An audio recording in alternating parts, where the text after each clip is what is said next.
We're going to invite onto the show here James Corbett. You're going to know him from Corbett Report, the Corbett Report. And we're going to talk to him about, I'm actually very interested. Recently, he had Roger Ver on to talk about voluntarism, that kind of thing. Good stuff. That's kind of cool. James Corbett, he's been in Japan since 2004. He has edited over 1,000 hours of audio and video media for the website CorbettReport.com. He produces video reports for GRTV. His work has been carried online by a wide variety of websites. Video productions are broadcast on the Next News Network, and his videos have garnered over 15 million views on YouTube alone. So, Mr. Corbett, thank you very kindly for joining us today. It is a pleasure to have you. It's a pleasure to be here, and I should update that because I think it's approaching 17 or maybe 18 million by now, so it's a bit out of date. Goodness, Good people stuff, have man. seen what you've done. That's really cool. So okay, James, I don't know, where do we want to start? Because recently there's been Benghazi. I know that you are well educated on that, and I have really not been paying attention to that at all. So you know what? Yeah, Maybe that's a good place to start. Yeah, let's do that. So, James, give me an overview for the ignorant among us. You know, basically people like me. Tell me what the Benghazi situation was when it started, and kind of an overview of how it's evolved since that point. That's right, because as people who have been keeping their eyes on the news wires probably know, it has once again crept up into the news. So it's a good time to go back and refresh ourselves if we were following it at the time, or maybe to get into it in the first place. But basically, Benghazi is the second largest city in Libya. It has a population around 670,000 people, or that was the census in 2006. It's the capital of the eastern region of Libya called Cyrenaica. And it's a politically very important part of Libya, and because it is so economically strategic, and it's a port city, so basically the oil shipments go out from there, and it's a very important part of Libya, and it was also one of the flashpoints where the February 2011 protests started that set off the NATO invasion that ended up in the overthrow of Gaddafi's government and the murder of Gaddafi. And of course, we all remember Hillary Clinton getting the message about Gaddafi being killed, and her famous we came, we saw, he died, and after that pronouncement, the mission accomplished, as it were, to put the bow on the present for the NATO powers. Libya basically disappeared from the corporate media radar.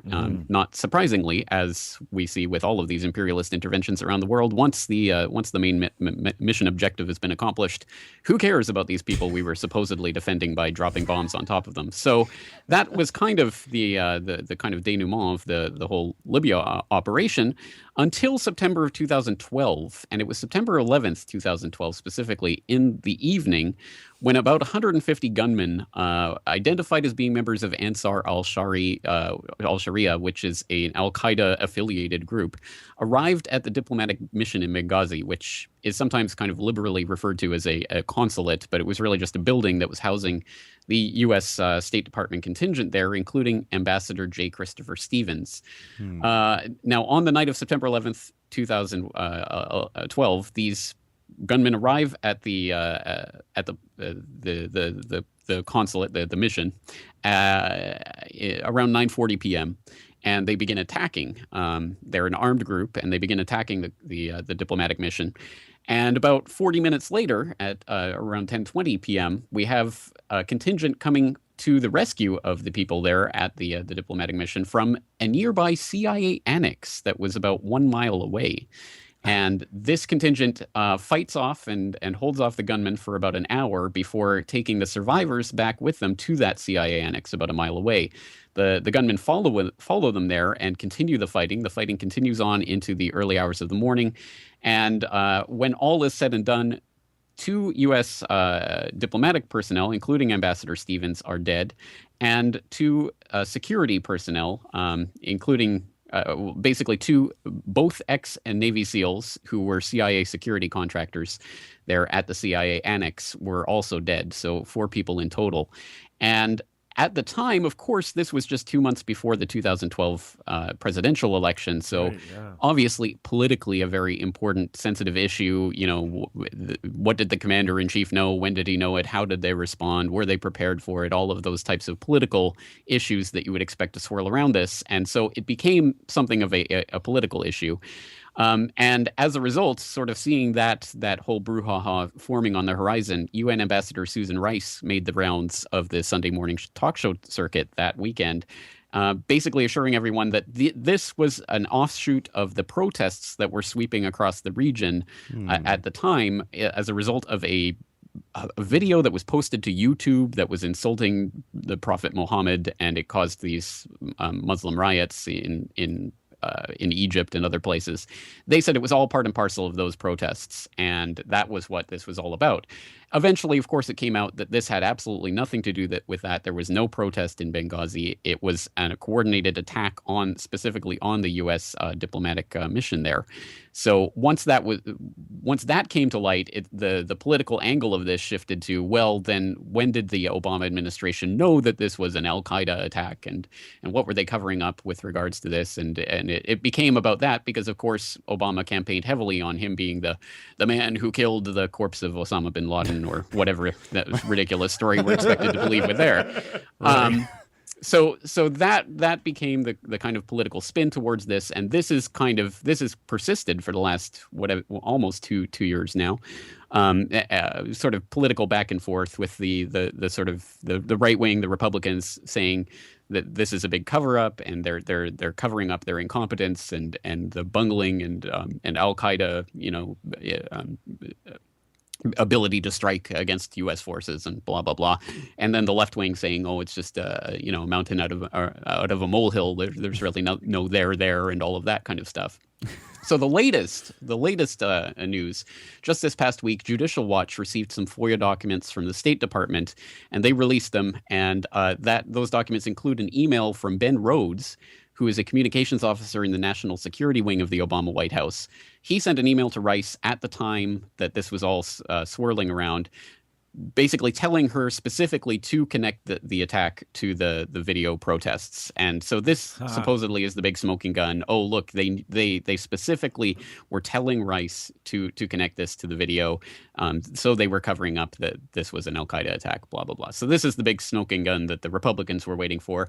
As a result, the House Republicans are launching a new special committee to investigate this. Boehner just announced today that this committee is going ahead, and they've subpoenaed John Kerry to testify at this. So this is where this is going to at this point. And this is kind of the mainstream narrative of Benghazi and BenghaziGate. But for people who have been watching this, there's a lot of smoke swirling around this issue. And while it is true that where there's smoke, there's fire, it's also true that where there's smoke, there's a smoke screen. And I think that the political wrangling over this is the smoke screen of this issue. We've got this left-right debate and to talk about, the Al-Qaeda boogeyman and all of this. But all of this really misses the point of what happened at Benghazi. And that is an absolutely fascinating story that has spilled out in drips and drabs over several months, and even from very, very mainstream sources. Even CNN back in August of last year broke the story, quote unquote, broke the story that there were dozens of CIA operatives on the ground during the Benghazi attack. In fact, CIA personnel were swarming all over Benghazi during that attack, as you might expect, there being a CIA annex just a mile away from the diplomatic mission. And this raised a lot of question marks at the time that this was being reported by CNN. And that the question of what the CIA was actually doing there started to become an issue that at least was being tentatively raised in the mainstream media. And the CIA basically refused to really say what the scope of the mandate of their mission was, what they were doing there, why they were there. And in fact, it came out that they were giving monthly polygraph tests to the CIA personnel who had knowledge of their Benghazi operation specifically, to make sure that they weren't spilling the secrets to the media. I mean, just unprecedented kind of levels of security around what the CIA were really doing there. So obviously, this is getting towards the heart of what was happening there. And there's a couple of different things that we can piece together from this, from a few different insider sources. Now, we have this coming from at least three different sources that I've seen that all corroborate each other's story. We have Lieutenant Colonel Anthony Schaefer, who some people might remember. He was a whistleblower of Able Danger, which was a program that the Pentagon was running, the Defense Intelligence Agency that supposedly identified some of the 9/11 alleged hijackers before 9/11 and all of that kind of stuff. And he wrote a book trying to blow the whistle on what he knew, that the Pentagon actually bought the entire first run of that book and destroyed it. So nothing to see there, I suppose. So that's one of the sources of this. Another is Robert Tosh Plumley, who is a former CIA contract pilot. He started with the CIA in the 50s. And he was also a whistleblower of Iran-Contra. He blew the whistle on the fact that he was running drugs out of South America and running guns into the Contras. So he was part of the blowing the whistle on that. And he's also had CIA contacts telling him about what was going on in Benghazi. We also have James and JoAnne Moriarty, who were a couple of U.S. business people who were in Libya since 2007. They were there in 2011 when all of the chaos was unfolding. And they have contacts with some of the Libyan tribal chiefs and others who fed them information about what was going on in Benghazi. And all of these sources, when we start to piece the information together, we're kind of backing into this story from all of these various sources. But basically, the story is that Ambassador Stevens was killed as part of a hit because he knew about the CIA operations that were going on, supposedly, quote unquote, to secure the weapons that were floating around Libya at the time, but in reality to take those weapons and ship them to Syria via either Turkey and or Jordan and or Pakistan. All three of those have been named, but certainly the Turkish ambassador was there visiting the Benghazi diplomatic mission on the day that Stevens was killed. And the story is that Stevens was killed basically to shut him up because he was concerned about the information that he was getting about this operation, and they were scared he was going to go blow the whistle to Congress. He's killed as part of this hit, and as part of this whole operation with these gunmen that swirl around and come to the diplomatic mission and actually take part in the operation. The two, specifically those two Navy SEALs that end up dying, basically the CIA weren't just going to sit there and watch this. They actually broke the stand down orders that they'd been given and went to the aid of these people because of the firefight that they put on at the diplomatic mission and holding off the gunmen for enough time for the military's drones to fly over and see what was happening there. So the U.S. military became aware of what was going on, and that started to kick in a whole other series of operations. So basically, U.S. AFRICOM was being alerted to what was going on, and they were getting orders not to approach Benghazi, not to give a hand to what was going on. So this starts to bring in entire other sections of the U.S. government that weren't planning to be involved in this at all. This was all supposed to be a covert operation. It spun way out of control, and those Navy SEAL CIA officers end up dying as a result of it, as a result of their efforts to try to hold off the attack. So basically, this is what was meant to be a covert hit that spun way out of control, and as a result, now it's being spun off into this left-right political charade as a way of covering up what this was really about at base. And along those lines, I mean, there are several different pieces that we can connect from this, including, of course, the fact that it's been widely reported now that somehow, magically, imagine that, the Syrian rebels, the terrorists, really, the terrorist insurgents in Syria, somehow or other managed to get these Stingers anti-aircraft missiles and other incredibly advanced military weapons technology. Where did they get them from? Oh, that's right, the security operation in Benghazi to secure the Libyan stashes.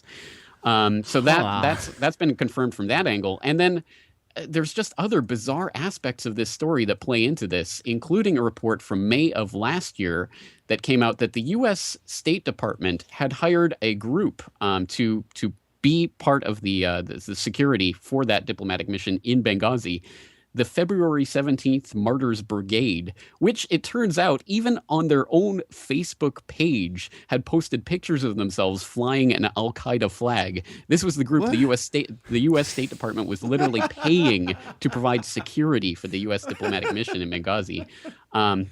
Just craziness like that. And then I'll throw in one other piece of assorted craziness. as just another piece of this puzzle, you might remember Paula Broadwell, who was, of course, the mistress of then CIA chief David Petraeus when he went down in a blaze of glory for his dalliances. She happened to let it slip in a little speech that she was making shortly before the whole Petraeus affair, literally affair, came to light. That they were holding Libyan militia members prisoner at the CIA annex there in Benghazi, and they weren't allowed to tell anyone that because it was not only completely illegal, but of course Obama, when he came into office, one of the things, hope and change, we're going to stop the CIA black sites. Of course, that's over. We're done with that. So she was saying there was a CIA black site operating there. The CIA annex was actually holding prisoners in contravention to U.S. law. So that's just another part of what was going on there. All of this swirling around, bits and pieces of it coming out in the mainstream. As I say, CNN reporting in August of last year about the CIA's presence there on the ground, and then following up with the stories about the polygraph tests, etc. And another aspect of the smokescreen, earlier this week, we had The Blaze reporting. Of course, Glenn Beck's The Blaze, reporting about the CIA and what they were doing in Benghazi. And The Blaze is trying to make the case that what the CIA was doing was providing the Libyan rebels, quote unquote, the Libyan insurgents, with weapons during the civil war that was going on there prior to Benghazi. And what happened is that operation got out of control. These weapons got out of the hands of the people they were meant to go to, and they ended up in the hands of these al-Qaeda militants. And that's the kind of scandal of Benghazi, according to The Blaze, which I think you'll see only kind of tangentially doesn't really even touch the real scandal. Right. But it gave the CIA a chance this week to come out and say, the CIA has never had an effort to arm the rebels in Libya, and that had nothing to do with what was going on in Libya anyway. There was a NATO air campaign that changed the course of the Libyan conflict, and the story implies the U.S. government was to blame for the attacks in Benghazi, and we were not responsible for this, blah, blah, blah. So the CIA has issued their official denial of the claims that aren't really the pertinent claims. They've issued this non-denial denial of something that's tangential to the whole story. So just a complete cluster something or other that's swirling around this, with all of this CIA involvement and all of these whistleblowers coming out about this. And yet the only thing that gets reported on is the fact that, they covered up, they knew it was an al-Qaeda attack. So I think it's just another example of the fact that just scratch the surface, and fascinating story underneath, but over top they put this ridiculous left-right political smokescreen on top of it. Wow.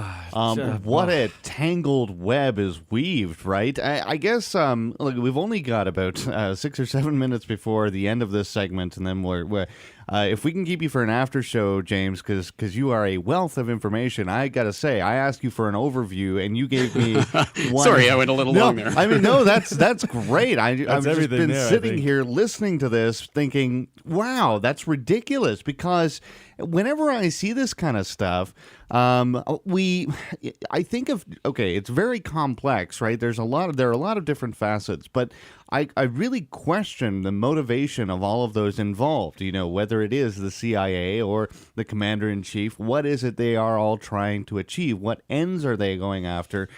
James, I mean, does this boil down to something as simple as oil, or perhaps global dominance over the petrodollar? I mean, what is the motivation that ties into this kind of complex web? That's a good question, because I guess it goes to how far kind of down the hole you want to go. I mean, I think at the first level of analysis, what this scandal is really about is the illegal weapons shipments and trades and the illegal weapons deals that still continue to go on to supply and to fund and to arm the militants, the terrorists in other countries for other purposes. Very, very, very reminiscent of Iran-Contra. I mean, this is a very, I mean, it's not the same players, and it's not the same deals being made, but we're seeing, weapons being shipped from one place to another in order to benefit, one or another group, and the deals that are being made with the Al-Qaeda linked groups that are supposedly the enemy, but we're going to fund and supply and arm them in one country because we want them to go against that country's government. So a lot of that kind of global geopolitics machinations that go on behind the scenes in something like this. At the further level of analysis, well, why do they bothered doing this? I mean, why are they trying to undermine? Why did they overthrow Gaddafi? Why are they trying to overthrow Assad? I think it is part of a coordinated agenda that's going on in the Middle East that at this point it is really about destabilizing the Middle East, specifically when we're talking about the Syrian context, to initiate sectarian fighting, Sunni Shia, to basically exacerbate that split and to make sure that these people are at each other's throats, exactly in line with policy papers and other things that have been openly written about on behalf of not only the U.S. but also Israel for decades. They've talked about their desire to basically keep the Middle East divided and at each other's throats so that no particular force can come up as a dominant force in the region that would challenge the sort of American-Israeli hegemony of the region, and we see that working perfectly because, of course, Syria was one of the natural allies of Iran, which, all things being equal, with Iraq being divided and taken off the table by the U.S. forces, would be the naturally dominant player in the region, but they are not because of the way that this whole situation is playing out, and basically the Sunnis are being undermined through a lot of different operations that are going on right now.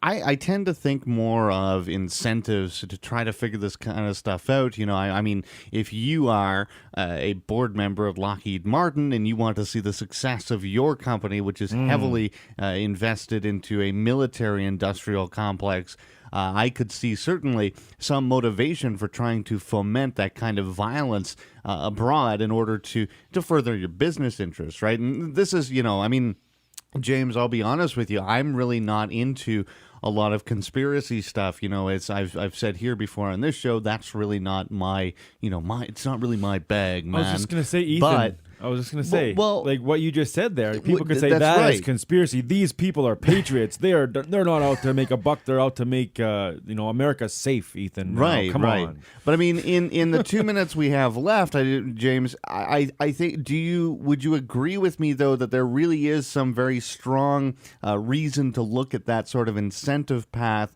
the military-industrial complex perhaps exacerbating this problem that may be tied in with geopolitical sort of I could potentially rule my corner of the world, kind of that kind of stuff too. Like, does it tie together? Of course it does. And I think that it's really what group we're looking at analyzing. And I think there are a lot of, I mean, obviously something like this can't come together without the coordinated action of people in a lot of different industries for a lot of different motives, including, of course, the weapons manufacturers who obviously have their natural incentive in fomenting war and destruction anywhere in the globe. It's all the same, moolah in the end for them. So obviously that incentive exists on that level. And I think that to a certain extent, it would be very surprising to me if people who were at the upper levels of the board level of some of the major contractors who are deeply embedded in that military-industrial complex don't know about the types of things that are done under the table, wink and a nod, but they're not, of course, involved in the operational details of something like what happened in Benghazi. That's completely, I mean, they don't need to know about that, and I'm sure, they don't for the most part. So I think it's a lot compartmentalized, and of course the operation of things like this are done by a select group. Again, when we say the CIA is a huge sprawling organization, and it doesn't mean every single person.